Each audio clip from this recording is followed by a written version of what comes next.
नमस्ते परी जी, मैं लकड़ी की तलाश में जंगल में निकली हूँ। सर्दी का मौसम आ रहा है और मेरे पास आग जलाने के लिए लकड़ी नहीं है, इसलिए मैं अपने आप को ठंड से बचाने के लिए लकड़ी ढूंढ रही थी। एक समय की बात है, एक घना और सुंदर जंगल था जहाँ तरह तरह के पक्षी रहते थे। सभी पक्षी अपने अपने काम में व्यस्त रहते थे, परंतु इस जंगल में एक खास पक्षी रहती थी, टुनटुनी चिड़िया। उसकी उड़ान बहुत छोटी थी, परंतु उसकी मेहनत और ईमानदारी बहुत बड़ी थी। उसका एक छोटा सा घोंसला था जिसमें वो सर्दी गर्मी से बचने के लिए रहती थी। वो जंगल के अन्य पक्षियों से अलग थी क्योंकि उसके पास बहुत कम सुविधाएं थी। उसके घोंसले में चूल्हा जलाने के लिए लकड़ी का कोई साधन नहीं था और उसे हमेशा जंगल से लकड़ी खोज करनी पड़ती थी। टुनटुनी चिड़िया बहुत कठिनाई से जीवन जी रही थी, लेकिन फिर भी वो कभी निराश नहीं होती थी। उसकी यही कड़ी मेहनत और नेक दिली के कारण जंगल में सभी पक्षी उसे बहुत पसंद करते थे। लेकिन एक दिन एक बहुत ही अद्भुत और जादुई घटना घटी जिससे टुनटुनी चिड़िया की जिंदगी पूरी तरह से बदल गई। एक दिन टुनटुनी चिड़िया अपने घोंसले से बाहर निकली और जैसे ही वो जंगल में लकड़ी की खोज करने लगी, उसने देखा कि एक चमकदार परी लोक से एक परी आ रही थी। परी की चमक से पूरा जंगल रोशन हो गया था। परी ने टुनटुनी से कहा, नमस्ते, तुम किससे खोज रही हो? टुनटुनी चिड़िया ने कहा, नमस्ते परी जी, मैं लकड़ी की तलाश में जंगल में निकली हूँ। सर्दी का मौसम आ रहा है और मेरे पास आग जलाने के लिए लकड़ी नहीं है, इसलिए मैं अपने आप को ठंड से बचाने के लिए लकड़ी ढूंढ रही थी। परी ने टुनटुनी चिड़िया की परेशानी समझी और मुस्कुराते हुए कहा, टुनटुनी चिड़िया, तुम परेशान मत हो, तुम्हारे लिए मेरे पास एक जादुई तोहफा है। टुनटुनी हैरान होकर बोली, जादुई तोहफा? आप क्या कह रही हैं? मेरी तो कुछ भी समझ में नहीं आ रहा है। परी ने अपनी चमचमाती छड़ी से एक इशारा किया और एक छोटा सा जलता हुआ घर सामने प्रकट हो गया। वो घर पूरी तरह से आग से जल रहा था, लेकिन कोई भी आग से जलने की चिंता नहीं थी। ये घर था आग से बना हुआ जादुई आग का घर। टुनटुनी ने हैरान होकर पूछा, ये क्या है परी? यह एक जादुई आग से बना घर है। ये तुम्हारे पास हमेशा रहेगा। जब भी तुम्हें सर्दी या गर्मी लगे, इस घर की आग तुम्हारी मदद करेगी। तुम्हें अब लकड़ी की तलाश नहीं करनी पड़ेगी। बस इस घर में आकर आराम से बैठो और इसकी गर्मी का आनंद लो। टुनटुनी चिड़िया की आंखों में आंसू आ गए। उसे विश्वास नहीं हो रहा था कि उसके जैसे छोटे से पक्षी को इतनी बड़ी मदद मिल रही थी। उसने परी का धन्यवाद किया। धन्यवाद परी जी, आपने मेरी मुश्किल आसान कर दी। मैं हमेशा आपकी आभारी रहूंगी। आप नहीं जानती आपने मेरी कितनी बड़ी मुश्किल दूर कर दी।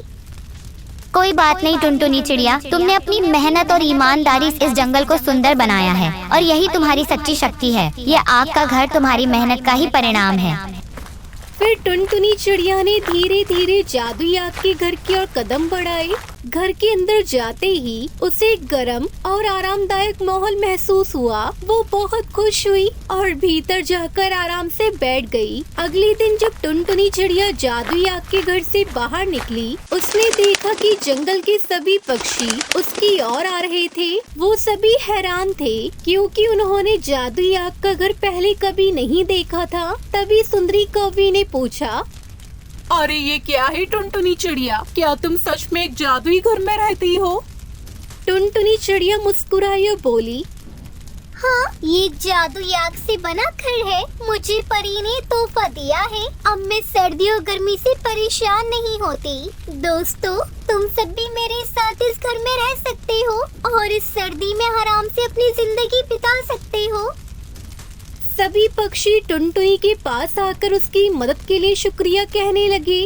टुनटुनी ने सबको बताया कि ये जादुई आग का घर सिर्फ उसका ही नहीं, बल्कि सभी पक्षियों का ख्याल रखने के लिए है। वो सभी को अपने घर में आमंत्रित करती है और और उन्हें भी गर्मी का आनंद लेने देती है। समय के साथ टुनटुनी चिड़िया ने देखा कि ये जादुई आग का घर केवल आग नहीं बल्कि खुशियों की निशानी बन चुका है।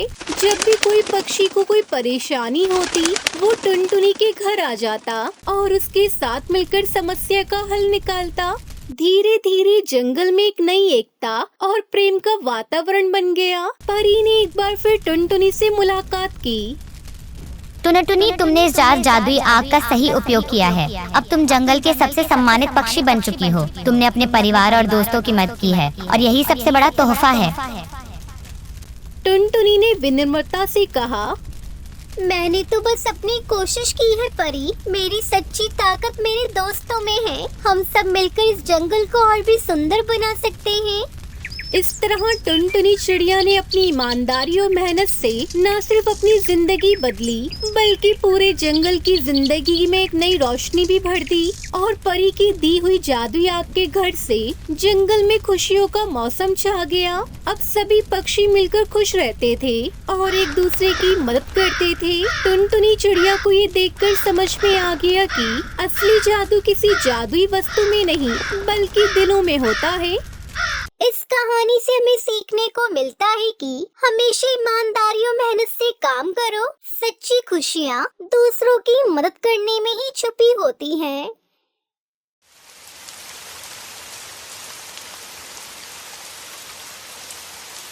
टुनटुनपुर जंगल में बादल नाम का एक चिड़ा अपनी पत्नी टुनटुनी और बेटी टूनी के साथ रहता था। टुनटुनपुर जंगल दो द्वीपों के बीच बसा हुआ था, इसलिए वहां आने जाने वाले सभी पक्षियों को नाव का सहारा लेना पड़ता था, क्योंकि नदी को उड़कर पार करना जान जोखिम में डालने जैसा था। बादल चिड़ा भी कई सालों से पक्षियों को एक जगह से दूसरी जगह पहुंचाने का काम किया करता था। वो पक्षियों को जंगल के अंदर और बाहर छोड़ने का काम करता था। एक दिन बादल चिड़ा को घर आने में देरी हो गई, जिस पर टुनटुनी उससे पूछती है, आप तो हर रोज सूरज ढलने से पहले घर आ जाते थे जी, फिर आज आने में इतनी देर क्यों हो गई? आज कुछ पक्षी नाव में बैठे थे, लेकिन दूसरे किनारे उतरने पर वो अपना बैग नाव में ही भूल गए, इसलिए कुछ देर वहीं खड़ा रहा, ये सोचकर कि शायद वो अपना बैग वापस लेने आए। तो फिर वो पक्षी आया क्या? हाँ टुनटुनी, उस बैग में बहुत सारी जरूरी दवाइयाँ थी। अगर मैं वहाँ उनका इंतजार नहीं करता तो न जाने कितने पक्षियों की जान चली जाती। इसलिए इनाम के तौर पर उन्होंने बहुत सारी सब्जियाँ और बेटी टूनी के लिए कुछ चॉकलेट और बिस्कुट दिए हैं। ये लो बेटा, और सुनो, तुम ये सब्जियाँ अंदर रख दो, सुबह के खाने के काम आएंगी। ये सब तो ठीक है जी, पर आप समय पर घर आ जाया कीजिए, नहीं तो मुझे बहुत घबराहट होती है। तुम बेवजह चिंता करती हो मेरी। अच्छा ठीक है बाबा, कल से जल्दी आ जाया करूँगा। बादल चिड़ा दूसरों की सहायता करने के लिए सदैव तैयार रहता था और उसकी इसी आदत से टुनटुनी चिड़िया हमेशा चिंता में रहती थी। ऐसे ही समय बीतता जाता है और फिर एक दिन कालू नाम का कौआ बादल चिड़ा को कुछ सामान देते हुए कहता है, बादल, नदी के दूसरी ओर मेरी बहन रहती है। कुछ दिनों में उसकी बेटी की शादी है। तुम्हें ये बैग उस तक पहुंचाना है। इसमें बहुत कीमती सामान है। इस गांव में वैसे तो और भी बहुत सारे नौका चालक हैं, लेकिन तुम एक अकेले ही हो जिस पर मैं आंख मूंद कर विश्वास कर सकता हूँ। आप बिल्कुल बेफिक्र रहो जनाब, आपका काम हो जाएगा। दोपहर होने तक आपका सामान आपकी बहन तक पहुंच जाएगा और फिर मैं भी समय पर घर चला जाऊंगा। आज मैंने अपनी पत्नी टुनटुनी को घर जल्दी आने का वादा जो किया है। इसके बाद बादल चिड़ा उस कीमती सामान के साथ नदी के उस पार जाने के लिए निकल पड़ता है। तभी कुछ लुटेरे उनकी बातें सुन लेते हैं और वो बादल का पीछा करते हुए उसके पीछे पीछे चल पड़ते हैं। लेकिन इस खतरे से बादल चिड़ा लगातार अपनी नाव चलाते हुए आगे बढ़ रहा था। लेकिन जैसे उसकी नाव घने जंगल के बीच से गुजरती है, तभी वो लुटेरे उसे घेर लेते हैं। तुम वहीं पर ठहर जाओ। अगर अपने घर आज जिंदा जाना चाहते हो तो वापस लौट जाओ। अभी मौका दे रहा हूँ वापस लौटने का। अगर हमारी बात नहीं मानी तो तुम्हारी लाश ही घर जाएगी। लेकिन तुम लोग हो कौन भाई, और मुझसे क्या चाहते हो? मैं तो तुम्हें जानता भी नहीं। वे जानकर करेगा भी क्या? अब बातें कम कर और चुपचाप अपनी नाव और ये बैग छोड़कर निकल जाए यहाँ से। और अगर ज्यादा चालाक बनने की कोशिश की तो अपनी जान से भी हाथ धो बैठेगा। लेकिन बादल ना तो उनकी धमकियों से डरता है और ना ही उन पक्षियों से, और उनकी बातों को अनसुना करते हुए आगे की ओर निकल पड़ता है और जितनी तेजी से अपनी नाव चला सकता था वो चलाने की कोशिश करता है। पर बेचारा बादल करता भी क्या, वो अकेला था और लुटेरे बहुत सारे। धीरे धीरे सारे लुटेरे उसको चारों तरफ से घेर लेते हैं। दूसरी तरफ दोपहर से टुनटुनी बादल चढ़ा की राह देख रही होती है, लेकिन अब तो अंधेरा होने वाला है पर बादल जी अभी तक घर नहीं लौटे। मैंने इन्हें कितना समझाया है फिर भी ये मेरी बात नहीं मानते। तभी कालू कौवा उसके घर आता है। बादल, अरे ओ बादल, लेकिन वो तो अभी तक नहीं आए जी। आज तो दोपहर को घर आने वाले थे लेकिन अब तो रात होने को है और अभी तक वो आए नहीं। उनका काम खत्म होने में और कितना समय लगेगा? मैं भी इसी दुविधा में हूँ टुनटुनी जी कि वो अभी तक आया क्यों नहीं। मुझे बादल पर पूरा भरोसा है। अभी तो अंधेरा होने वाला है लेकिन सुबह होते मैं खुद उसको ढूंढने जाऊंगा। इतना कहते ही कालू कौवा वहाँ से चला जाता है, लेकिन टुनटुनी का मन बेचैन हो रहा था और वो सुबह तक इंतजार में न बैठकर अपनी बेटी के साथ बादल को ढूंढने निकल पड़ती है। जहाँ से बादल अपनी नाव चलाना शुरू करता है, टुनटुनी उसी किनारे उसे ढूंढते हुए पहुँच जाती है। जब वो और उसकी बेटी वहाँ पहुँचते हैं तो वहाँ बादल की नाव पर उसकी लाश पड़ी हुई थी, जिस पर चोट के काफी गहरे निशान थे। बादल की लाश को देखकर टुनटुनी चिड़िया फूट फूट कर रोने लगती है।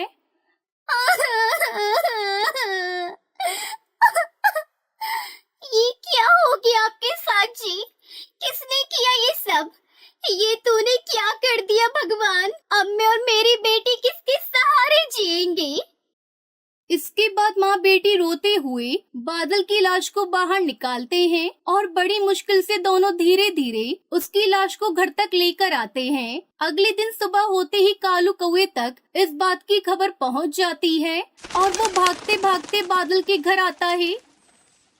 ऊपर वाले, यह क्या हो गया बादल के साथ? ये जरूर उन्हीं समुद्री लुटेरों का काम होगा। मैंने तो उनके बारे में पहले से सुना था लेकिन मुझे नहीं पता था कि वो सचमुच इतने वहशी दरिंदे हैं। अगर मुझे पता होता तो मैं बादल को वहाँ जाने ही नहीं देता और फिर आज तुम और तुम्हारी बेटी अकेले नहीं पड़ते। टुनटुनी, मुझे माफ कर दो।